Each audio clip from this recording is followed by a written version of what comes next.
அதவன் என்று உன்னை யார் தள்ளினாலும் ஆபிரகாமின் தேவன் உன்னை தள்ளிடுவாரோ?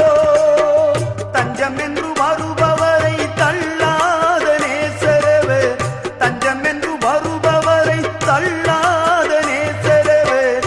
அஞ்சிடாதே மகனே மகளே என்று உன்னை தேற்றிடவே உனக்கொருவர் இருக்கின்றார். உன்னை விசாரிக்க துடிக்கின்றார். உன்னையும் என்னையும் இயேசு நேசிக்கிறார்.